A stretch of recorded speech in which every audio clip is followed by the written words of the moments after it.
I guess for me, I think the next one I beat was actually the Suikoden 1 and 2 remaster. You guys ever play Suikoden? I play Suikoden Tactics. Yeah, I never really played any Suikoden. Okay, yeah. So I actually have very minimal experience. Like I never played 1 or 2, so this is my like completely blind playthrough. And honestly, I can see why they're such highly regarded classics.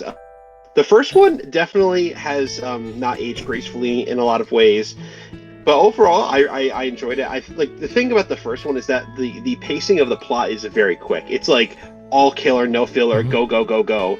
Suikoden 2 is a lot more methodical with its pacing. I feel like, and I think that's one of the reasons why that game is so highly regarded. Like Suikoden 2 just goes into some like really heavy directions, like the rivalry between your main character and his friend Joey, who like ends up kind of becoming like a recurring antagonist, along with the main villain Luca Blight. Like there's some like really hard hitting moments and imagery, and I really don't want to spoil this game because I do think this is something special. It's one of those games where it's like it's so highly regarded to the point where I was like, man, I really hope I end up like walking away and liking this as much as other people because it's one of those like holy grails of classic RPGs. But I once the credits rolled, I was like, wow, that was something special. I guess I like the first game a lot. I do like the first one a lot, but two really solidifies it as like a great series.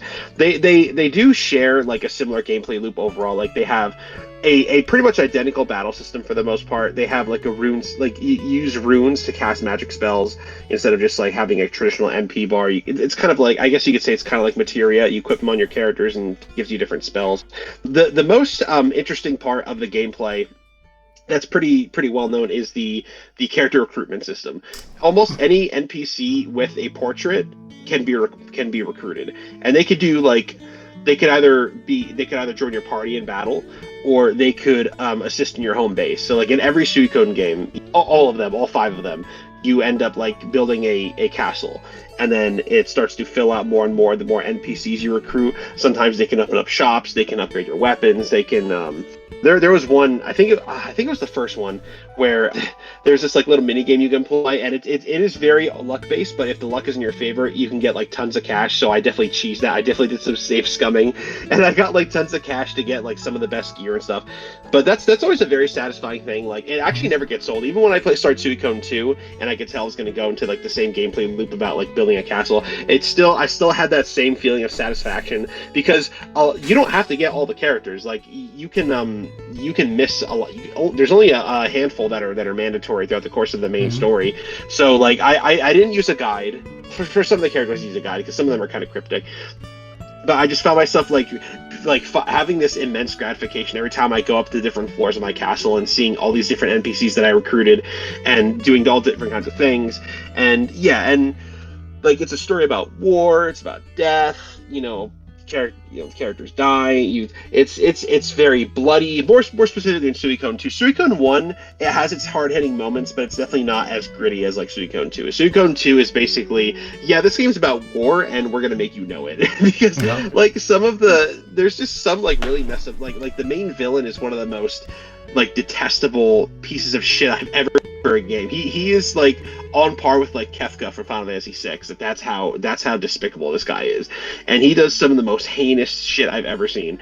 And yeah, overall they're great games. They're classics. I really recommend them. Like they're remastered on PS5. There's no reason to not check them out now.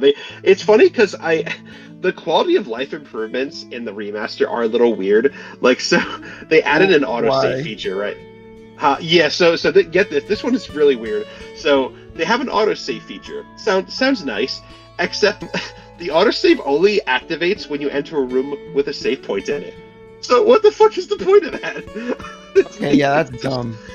It's so stupid. Like it's and Might as well not bother. That's what I'm saying. Like it's so pointless. I never played, like I said, I never played the original, so I can't really speak for like the other stuff. I do know there is a chat log, so you can like go back and like reread stuff, which is nice. It's not like it's like good. Yeah, so in case if you forgot where to go or whatever, so that's nice. But yeah, the autosave thing makes me laugh because that's so hilarious. But overall, yeah, like do they still feel a little jank in parts? Sure. But for the most part, I think they hold up rather well, especially Suikoden 2. I think they're both great games. I highly like. I can't say anything about them that hasn't already been said 1,000 times. So I'm not really adding anything to the conversation. All I can say is play them. They're pretty great. Okay. Cool. Yeah, I've been meaning to play them. So I'm glad to hear that you finally had a chance to get around to them, and that, like, particularly the second one, it's still a banger and it holds up. Yeah, 100%.